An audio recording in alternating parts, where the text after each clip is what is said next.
Netflix incarne la tyrannie du choix, TikTok, lui, se situe à l'opposé. Bergson nous dirait de ralentir, de redonner de la qualité à notre rapport au temps.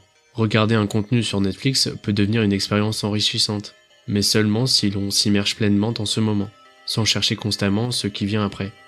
Il ne s'agit pas de consommer davantage, mais vraiment de vivre pleinement ce que l'on consomme.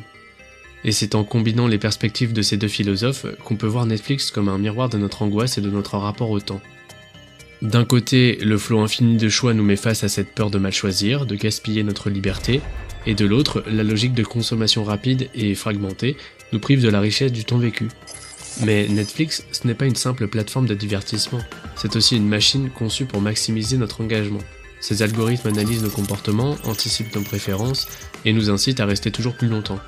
Mais cette optimisation algorithmique, elle a un coût. Elle renforce notre dépendance à une consommation passive et fragmentée. On peut aussi faire la comparaison avec son homologue TikTok. Bien qu'ils paraissent très différents, les deux illustrent deux extrêmes d'une même dynamique.